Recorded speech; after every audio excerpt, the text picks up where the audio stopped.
Application है कि जैसे डिफ्लेक्शन मैग्नेटोमीटर में एप्लीकेशन यही है कि मैग्नेटिक फील्ड, अर्थ की हॉरिजॉन्टल मैग्नेटिक फील्ड मान लो तुम्हें फाइंड करनी है, इस पैरामीटर में से कोई भी पैरामीटर फाइंड करना पड़ सकता है। हम मेजर क्या कर पा रहे हैं, मेजर कर पा रहे हैं यहाँ से डिस्टेंस मेजर कर पा रहे हैं, tan थीटा मेजर कर पा रहे हैं, या तो m फाइंड कर लो या bh फाइंड कर लो। bh अगर नोन है तो b फाइंड कर लो, b नोन है तो bh फाइंड कर लो, अर्थ हॉरिजॉन्टल कंपोनेंट, अर्थ की मैग्नेटिक फील्ड फाइंड करने के लिए। ठीक है। Yes sir, yes sir. तो इसका पर्पस वही है, मैग्नेटिक फील्ड फाइंड करने के लिए, मैग्नेटिक फील्ड मेजर करने के लिए। तो ये भाई ये जो है ये फाइनली जो है जो भी एक्स्ट्रा पॉइंट थे वो सारे भी हो गए। तो काम की चीज में तो तुम्हें अर्थ मैग्नेटिक फील्ड ही सिर्फ आएगा सिलेबस में, बाकी सब तो नहीं पढ़ाया गया होगा, है क्यों रोहित? सर क्या बोला सर? कह रहा हूँ कि बाकी सब चीजें तो और नहीं, अर्थ मैग्नेटिक फील्ड केवल डिप डिक्लिनेशन यही सब तो पढ़ाया गया होगा, और सब तो नहीं हाँ होगा। सर। हाँ नहीं हाँ सर, सर, नहीं हाँ सर, सर। और कुछ। तो ये था। अब इसके बाद जो है नेक्स्ट नेक्स्ट है हमारा electromagnetic wave.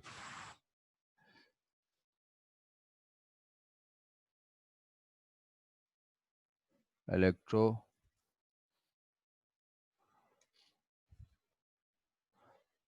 Magnetic wave, electromagnetic wave.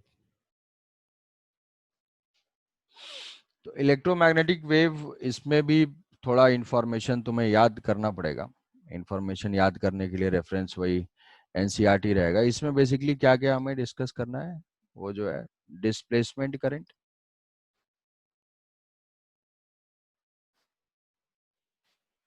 एक डिस्प्लेसमेंट करंट चीज है। डिस्प्लेसमेंट करंट के बाद जो है properties, properties of electromagnetic wave, क्या क्या प्रॉपर्टीज हैं। तो इस प्रॉपर्टीज में बहुत सारे प्रॉपर्टीज के डेरिवेशन है, बट वो डेरिवेशन करने की कोई ज़रूरत है नहीं, आएगा भी नहीं और वो किसी काम का भी नहीं है। तो वो प्रॉपर्टीज, और उसके बाद इलेक्ट्रोमैग्नेटिक स्पेक्ट्रम, इलेक्ट्रोमैग्नेटिक वेव का स्पेक्ट्रम। स्पेक्ट्रम का मतलब है हमें वेवलेंथ की रेंज या फ्रीक्वेंसी की रेंज याद रखनी होगी। इलेक्ट्रोमैग्नेटिक का जो पूरा स्पेक्ट्रम है, उस स्पेक्ट्रम में जैसे गामा रेज है, एक्स रेज है, इंफ्रारेड है, ये सारे, तो इनके क्या है कि गामा एक्स वो फ्रीक्वेंसी, हाँ gamma X UV I M R, ये लैम्डा फ्रीक्वेंसी, और उनके सोर्स कैसे वो जनरेट होता है, और उनके एप्लीकेशन, एप्लीकेशन। तो इसके लिए तो बिल्कुल एनसीईआरटी रेफर करना है कि सबके सोर्स और एप्लीकेशन एक एक याद रखने हैं, कि जैसे आ जाएगा कि भाई ये ब्रोकन बोन्स को डिटेक्ट करने के लिए कौन सी इलेक्ट्रोमैग्नेटिक वेव यूज होती है, एक्सरे यूज होता है, मेटल में क्रैक है उसको डिटेक्ट करने के लिए क्या यूज होता है, एक्सरे यूज होता है। वेवलेंथ गिवन होगा कि यहाँ से 10⁻³ नैनोमीटर से 1 नैनोमीटर के रेंज में कौन सी जो है इलेक्ट्रोमैग्नेटिक रेडिएशन है, गामा रेज है, एक्स रेज है, रेडियो वेव है। तो ये वेवलेंथ की जो है रेंज हमें याद करनी होगी, जिसमें कि एक टेबल एनसीईआरटी में एक पेज में बना हुआ है जहाँ पे डिफरेंट डिफरेंट ये वेवलेंथ की रेंज लिखी हुई है, उनका सोर्स लिखा हुआ है, और यूज एप्लीकेशन या डिटेक्शन ऐसे लिखा हुआ है। तो वो सोर्स बिल्कुल याद, जैसे माइक्रोवेव के जनरेशन का सोर्स क्या है, रेडियो वेव के जनरेशन का सोर्स क्या है, एक्सरे कैसे जनरेट होती है। तो जैसे मान लो विजिबल लाइट के जनरेशन का सोर्स क्या है, विजिबल लाइट के जनरेशन का सर सोर्स। जब सर सन। मेटल से अब अगर हम देखते हैं तो फिर वो जब इलेक्ट्रॉन्स एक्साइट होते हैं डी एक्साइट होते हैं। किसी भी मेटल में आइटम में इलेक्ट्रॉन का excitation and transition of electron from one energy level to another energy level. जैसे एटॉमिक स्ट्रक्चर में तुमने पढ़ा होगा लाइमन सीरीज, बामर सीरीज, ये सारे जो सीरीज होते हैं हाइड्रोजन हाइड्रोजन स्पेक्ट्रम में, तो वो जो सीरीज है उस सीरीज में तो सारे टाइप के इलेक्ट्रोमैग्नेटिक वेव मिलते हैं। इंफ्रारेड भी मिलता है, विजिबल भी मिलता है, और यस सर। अल्ट्रावायलेट भी मिलता है। तो ये क्या है, यस सर। ये इंफ्रारेड और अल्ट्रावायलेट और विजिबल, ये तीनों के सोर्स हम क्या याद रख सकते हैं कि electronic transition from one energy state to another energy state, यही है उसके सोर्स। कि इलेक्ट्रॉन एक स्टेट से दूसरे स्टेट में जाता है तो वहां से विजिबल लाइट भी जनरेट होती है, अल्ट्रावायलेट भी जनरेट होता है, इंफ्रारेड भी जनरेट होता है। वो डिपेंड करेगा एटम के एनर्जी के लेवल के ऊपर, किस लेवल से किस लेवल का ट्रांजिशन है। बट जो सोर्स बोलेंगे, इंफ्रारेड का क्या है, अल्ट्रावायलेट का क्या है, जैसे स्पेक्ट्रम जो होता है वो होता है gamma, X, U, V, I, M, R. जो इलेक्ट्रोमैग्नेटिक जो टोटल वेव है, उस इलेक्ट्रोमैग्नेटिक वेव का ये स्पेक्ट्रम है। इसमें अलग अलग फ्रीक्वेंसी रेंज में डिफरेंट डिफरेंट टाइप के वेव हैं। ये है गामा रेस, ये है X rays, ultra violet, visible, infrared, microwave micro. और रेडियो वेव। तो ये गामा, एक्स, यूवी, आईएमआर, ये है इलेक्ट्रोमैग्नेटिक स्पेक्ट्रम। और यहाँ पे डिक्रीजिंग फ्रीक्वेंसी के टर्म्स में है ये, डिक्रीजिंग फ्रीक्वेंसी। फ्रीक्वेंसी सबसे हाईएस्ट फ्रीक्वेंसी कौन सी होगी, सबसे हाईएस्ट फ्रीक्वेंसी गामा रेस की होती है। गामा रेस के बाद फिर एक्स रेज, एक्स रेज के बाद यहाँ से अल्ट्रा वायलेट, विजिबल, इंफ्रारेड, ये वो ये सब जो भी है, माइक्रोवेव, रेडियो वेव। जैसे कम्युनिकेशन में ये रेडियो वेव यूज होता है, माइक्रोवेव भी यूज हो सकता है, बट माइक्रोवेव का अलग, वो सब जो कुकिंग वुकिंग वाला पर्पस है, माइक्रोवेव ओवन जो है वो होता है। इंफ्रारेड है, ये विजिबल जो है, ये सारे क्या हैं, ये सारे इलेक्ट्रॉनिक ट्रांजिशन के वजह से ही जनरेट होते हैं, इलेक्ट्रॉनिक ट्रांजिशन की वजह से जनरेट होते हैं। रेडियो वेव कैसे जनरेट होता है, रेडियो वेव का oscillating charge particle, oscillating charge particle कहीं पे है तो वो जनरेट होता है, जो कि मार्कोनी वार्कोनी का हर्ट्ज का एक्सपेरिमेंट था, जिसके वजह से first time radio wave generate हुई, कम्युनिकेट हुई।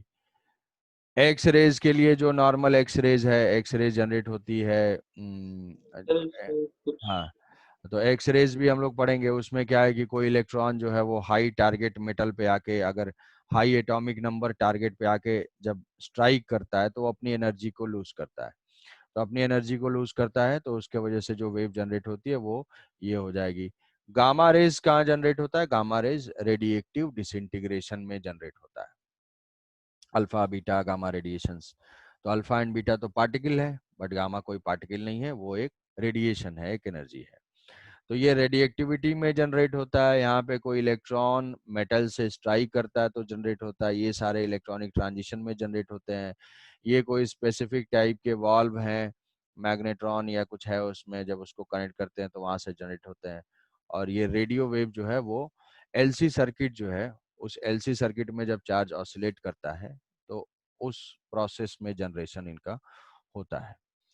तो तुम्हें इनकी फ्रीक्वेंसी रेंज या वेवलेंथ रेंज कोई भी एक याद रखना है। उसमें जो टेबल एनसीईआरटी में बना हुआ है वहां पे वेवलेंथ की रेंज दी हुई है, वो वेवलेंथ रेंज याद रख लोगे तो वेवलेंथ से फ्रीक्वेंसी कैलकुलेट कर लोगे। अदरवाइज अगर दोनों ही याद रख लिए तो बहुत अच्छा है, देखने के साथ ही क्वेश्चन तुरंत हो जाएगा। तो इसके जो है ये चीज तो तुमको याद करना पड़ेगा, ये लैम्डा या फ्रीक्वेंसी में से कोई एक सोर्स क्या क्या है और उसके एप्लीकेशन क्या क्या है। एक दो एप्लीकेशन, एक आध सोर्स, ये याद रखना चाहिए, याद रहना चाहिए सबके बारे में। तो उसमें क्वेश्चन बहुत ही डायरेक्ट आएगा कि इसमें से इस चीज के लिए कौन सा इलेक्ट्रोमैग्नेटिक स्पेक्ट्रम यूज होता है, कौन सी फ्रीक्वेंसी क्या है, ये गिवन वेवलेंथ की रेंज है इस नैनोमीटर से इस नैनोमीटर के रेंज में, तो कौन सी इलेक्ट्रोमैग्नेटिक वेव है। तो बहुत ही श्योर शॉर्ट फिक्स क्वेश्चन रहेगा और वो यहाँ से याद करके तुम बता सकते हो। नेक्स्ट ये डिस्प्लेसमेंट करंट और प्रॉपर्टीज ऑफ इलेक्ट्रोमैग्नेटिक वेव है। तो डिस्प्लेसमेंट करंट क्या है भाई, डिस्प्लेसमेंट करंट क्या हो रहा है, डिस्प्लेसमेंट इसमें बताओ कुछ, किसने डिस्कवर किया।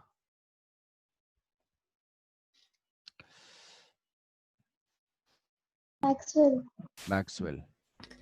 तो डिस्प्लेसमेंट करंट है क्या सर इस चैप्टर में वही सब डिस्कवर किया, है। मैक्सवेल ही, ये पूरा चैप्टर उसी के ऊपर है। हाँ मैक्सवेल के ऊपर है। सर इसमें साइंटिस्ट के नाम पूछते हैं, ये मतलब कौन क्या डिस्कवर किया, कौन कब डिस्कवर किया। कौन क्या डिस्कवर किया ऐसा तो नहीं आता है, ऐसा क्वेश्चन तो इसमें नहीं है, ऐसा क्वेश्चन नहीं है। बट एक दो मैक्सवेल के ऊपर डिपेंडेंट है, तो मैक्सवेल का कुछ 1865 या 64 ऐसे है। मैक्सवेल 1864 में को ये डिस्प्लेसमेंट करंट के बारे में आइडिया प्रपोज किया और उसको फिर फाइंड किया, डिस्प्लेसमेंट करंट। तो डिस्प्लेसमेंट करंट जो है वहां पे ये बेसिकली क्या है कि उसमें जो मैक्सवेल ने क्या किया कि बहुत सारे एक्सपेरिमेंट्स में सिमेट्री ऑब्जर्व की, बहुत सारे एक्सपेरिमेंट्स में, ऐसा कुछ 1865 या 64 ऐसे ही कुछ है कि बहुत सारे एक्सपेरिमेंट में इन्होंने सिमेट्री ऑब्जर्व की, बहुत सारे फिजिकल सिचुएशन में। कौन से बहुत सारे? कि भाई जब चार्ज, ये तो मैं स्टार्टिंग में बताया था कि चार्ज अगर रेस्ट में है, चार्ज रेस्ट में है और एक्सेलेरेशन भी इसका 0 है, तो ये सिर्फ इलेक्ट्रिक फील्ड जनरेट करता है। चार्ज अगर कांस्टेंट वेलोसिटी से मूव कर रहा है तो वो क्या हो गई, इलेक्ट्रिक करंट हो गई, और वो इलेक्ट्रिक फील्ड और मैग्नेटिक फील्ड दोनों जनरेट करता है। बट अगर चार्ज एक्सेलरेटेड है, accelerated charge particle generates electromagnetic wave. कि अगर वेलोसिटी भी नॉन इक्वल टू 0 है, एक्सेलरेशन भी नॉन इक्वल टू 0 है, तो इलेक्ट्रिक फील्ड मैग्नेटिक फील्ड के साथ साथ इलेक्ट्रोमैग्नेटिक वेव भी जनरेट होगी। तो अगर जैसे मैग्नेटिक फील्ड का सिंगल मोस्ट सोर्स तुम्हें बताया था कि मूविंग चार्ज है, तो इलेक्ट्रोमैग्नेटिक वेव का भी सिंगल सोर्स क्या बोल सकते हैं, accelerated charge particle is the source of electromagnetic wave. Accelerated charge particle generates electromagnetic wave. जैसे इलेक्ट्रॉनिक ट्रांजिशन है, ये इलेक्ट्रॉनिक ट्रांजिशन में यहाँ पे न्यूक्लियस है और ये न्यूक्लियस कोई इलेक्ट्रॉन यहाँ से यहाँ आ रहा है, क्या इस इलेक्ट्रॉन के ऊपर फोर्स एक्ट कर रहा है? फोर्स एक्ट कर रहा है। ये सेंटर की तरफ ये एक्सेलरेट हो रहा है, तो जब सेंटर की तरफ एक्सेलरेट हो रहा है तो ये तो एक्सेलरेटेड चार्ज पार्टिकल है। एक्सेलरेटेड चार्ज पार्टिकल है तो इससे हमें क्या निकलता है, यहाँ पे इलेक्ट्रोमैग्नेटिक वेव निकलती है, इलेक्ट्रोमैग्नेटिक वेव जनरेट होती है। कहीं पे भी अगर चार्ज ऑसिलेट हो रहा है, जैसे हमारा जो बेसिक हर्ट्ज का एक्सपेरिमेंट था, हर्ट्ज का एक्सपेरिमेंट डिटेलिंग बहुत ज्यादा नहीं रिक्वायर्ड है। हर्ट्ज का एक्सपेरिमेंट क्या था, वो एलसी ऑसिलेशन था। एलसी ऑसिलेशन में हमने देखा है कि जब चार्ज यहाँ पे एक कैपेसिटर को फुल चार्ज कर देंगे तो ये जो है ये ऑसिलेट करेगा, ये जो है ऑसिलेट करती है एनर्जी, या चार्ज ऑसिलेट करता है। तो जब चार्ज ऑसिलेट करता है तो ये चार्ज भी क्या है, चार्ज टाइम के साथ इसमें चेंज कर रहा है। यहाँ से चार्ज इंडक्टर से इस डायरेक्शन में आ रहा है, तो यहाँ पे भी इलेक्ट्रोमैग्नेटिक वेव इस रीजन में भी जनरेट होती है।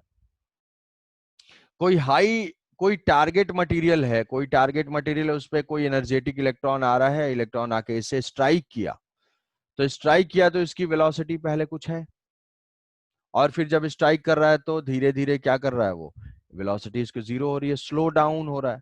तो स्लो डाउन होने का मतलब क्या हुआ, वो स्लो डाउन होने का मतलब एक्सेलरेटेड है। वो यहाँ पे आया, टारगेट कर रहा है, इसके अंदर पेनिट्रेट कर रहा है, किसी टाइम पे जाके अपनी एनर्जी को लूज कर दे रहा है। तो ये जो एनर्जी लूज किया, वो एनर्जी किस फॉर्म में जनरेट हुई, वो जो है एक्सरे के फॉर्म में जनरेट हुई।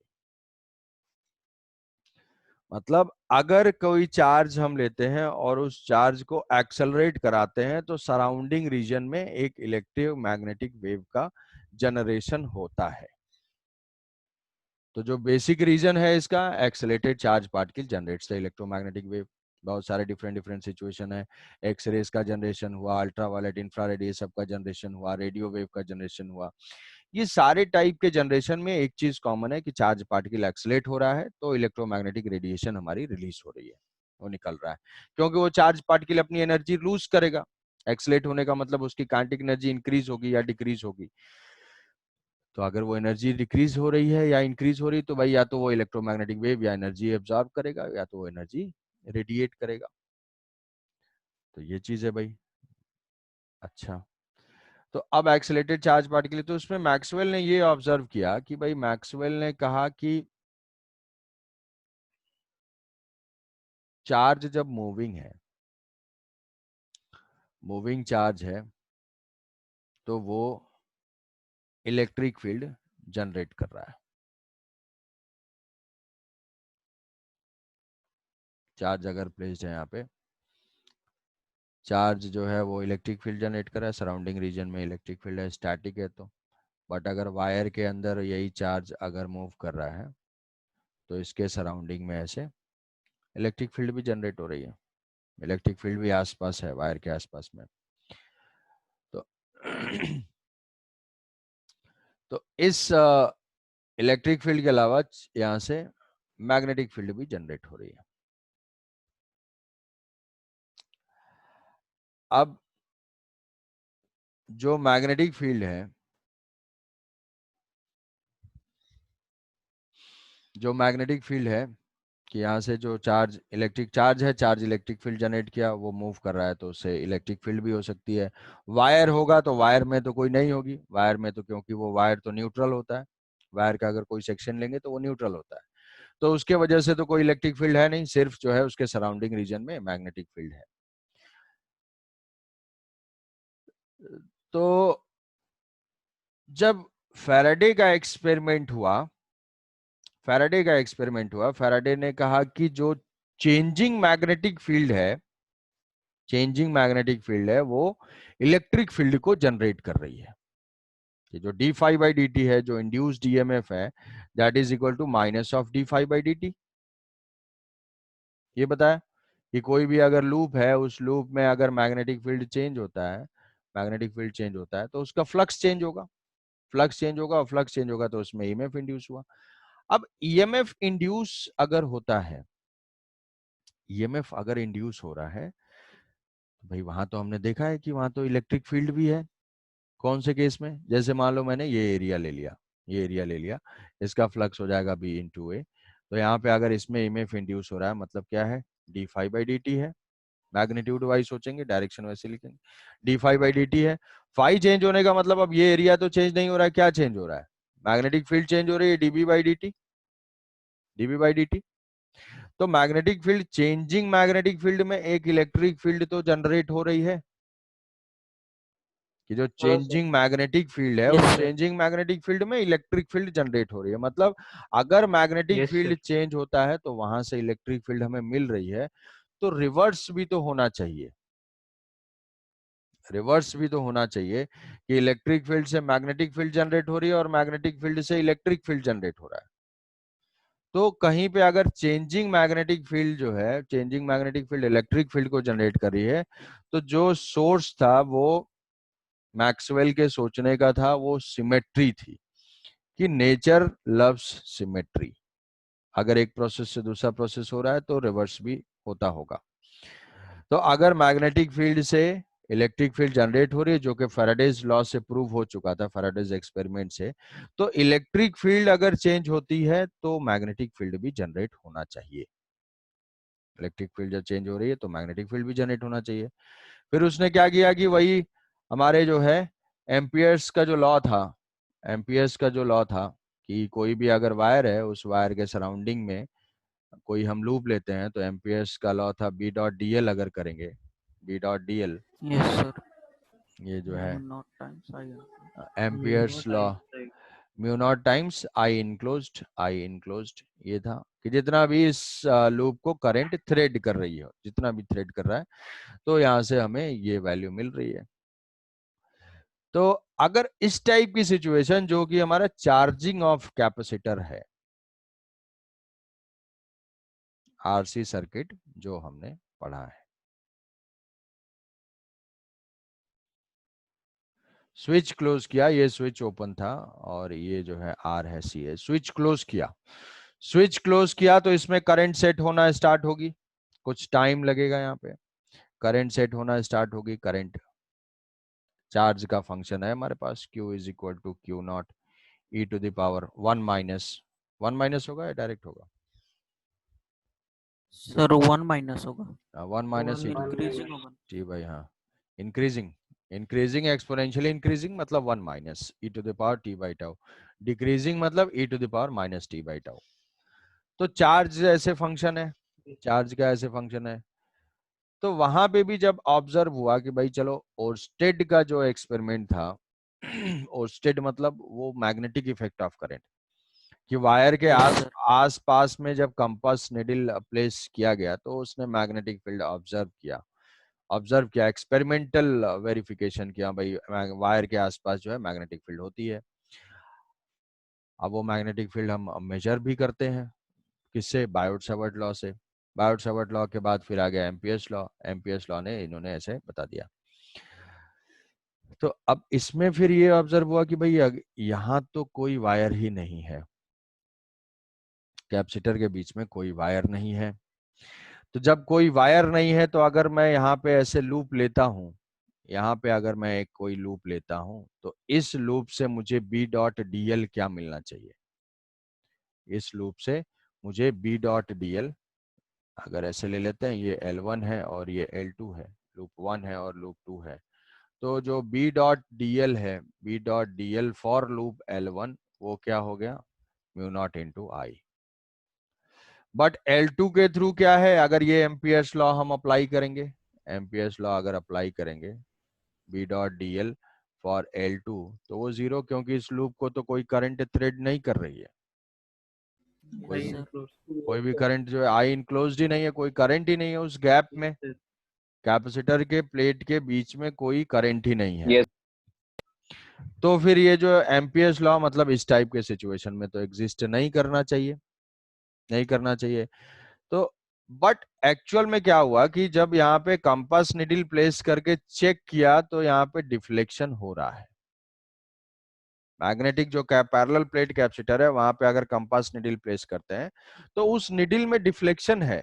डिफ्लेक्शन है मतलब मैग्नेटिक फील्ड है, मैग्नेटिक फील्ड है और करंट नहीं है, ये कैसे हो सकता है?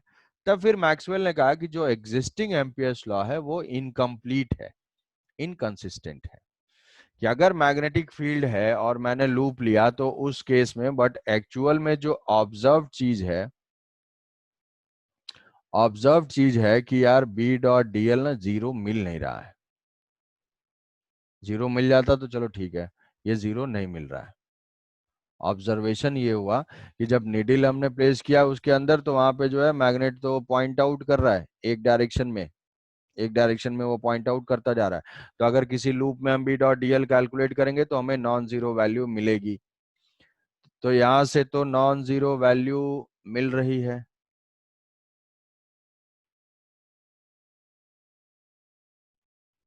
हाँ, हाँ वैसे ही होता है। तो यहाँ पे नॉन जीरो वैल्यू मिल रही है, नॉन जीरो वैल्यू मिल रही है, इसका मतलब कोई ना कोई इस गैप में करंट है, इस गैप में कोई ना कोई करंट है जो कि एम्पियर्स ने जो है मिस कर दिया है, एम्पियर्स ने मिस कर दिया है। एम्पियर्स ने सिर्फ किस करंट को कंसीडर किया है? एम्पियर्स ने सिर्फ कंडक्शन करंट को कंसीडर किया है। कंडक्शन करंट का मतलब जो चार्ज कैरियर के मोशन के वजह से हो रहा है, जब चार्ज मूव करेगा तो उसके वजह से जो करंट कंस्टिट्यूट होगी that is conduction current. Ampere ने सिर्फ कंडक्शन करंट को लिया है।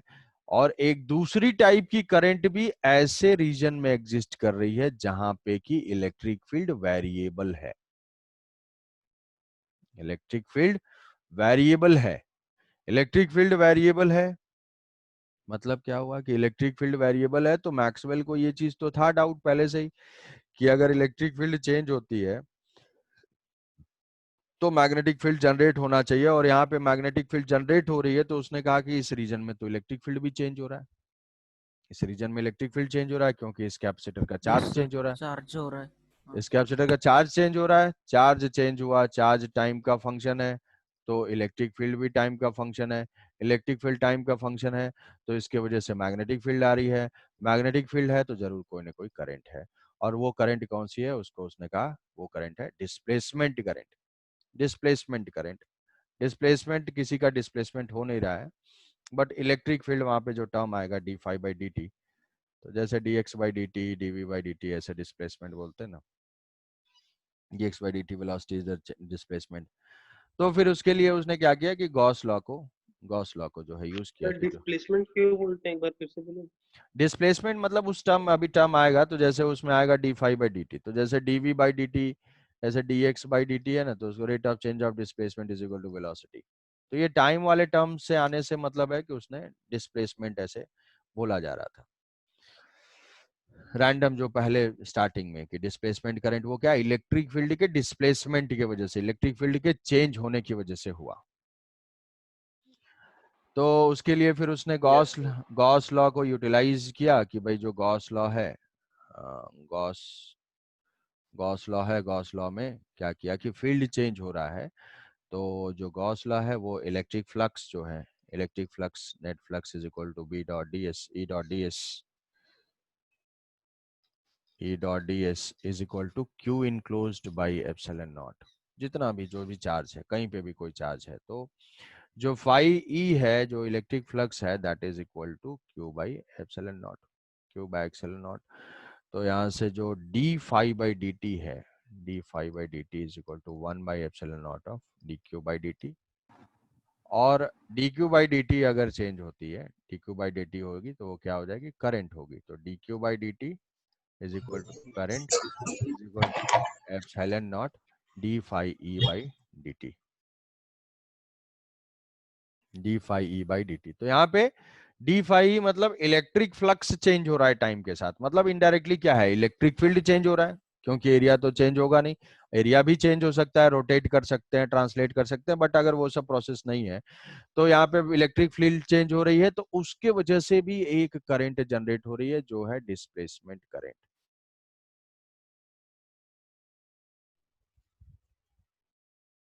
ये है डिस्प्लेसमेंट करंट, जो कि चेंजिंग इलेक्ट्रिक फील्ड के वजह से जनरेट हो रही है।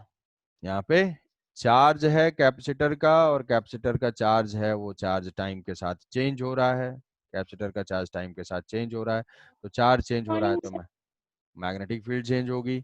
मैग्नेटिक फील्ड क्या हो गया भाई, अच्छा, मैग्नेटिक फील्ड चेंज होगी, तो मैग्नेटिक फील्ड चेंज होने की वजह से यहाँ पे ये करंट स्टैब्लिश हो रही है, जो कि हो गया डिस्प्लेसमेंट करंट। तो उसके बाद फिर एम्पियर्स लॉ को, मॉडिफाइड एम्पियर्स लॉ, अरे नेक्स्ट क्लास कौन सी है यार तुम लोग की, 12th? कंप्यूटर है सर अभी। अच्छा अच्छा अच्छा अच्छा अच्छा। तो modified Ampere's law, sir 11th वाला जॉइन करने हाँ हाँ हाँ, वो नंबर बढ़ रहा है तो उसी से मैं समझ रहा हूँ, ये तो रिवर्स तो होगा नहीं। तो mu naught B dot d l, B dot d l is equal to mu naught times of, ये जो इनकम्प्लीट था, कंडक्शन प्लस डिस्प्लेसमेंट, और यहाँ पे जो डिस्प्लेसमेंट करंट है, कि अब ये हर केस में जहां पे कंडक्शन करंट है, चार्ज की वजह से करंट है, वो ठीक है। जहां पे चार्ज की वजह से करंट नहीं है, चेंजिंग इलेक्ट्रिक फील्ड की वजह से है, चेंजिंग इलेक्ट्रिक फील्ड, जैसा कि एक स्पेशल केस है कौन सा, कैपेसिटर का गैप, कैपेसिटर का गैप। यहाँ पे इस रीजन में एज सच तो कोई कंडक्शन करंट नहीं है, कोई चार्ज नहीं फ्लो हो रहा है, बट जो भी इलेक्ट्रिक फील्ड एग्जिस्ट कर रही है वो है इसके वजह से। ठीक है, तो चलो आज इतना ही रखते हैं, नेक्स्ट क्लास में कंटिन्यू करेंगे। आज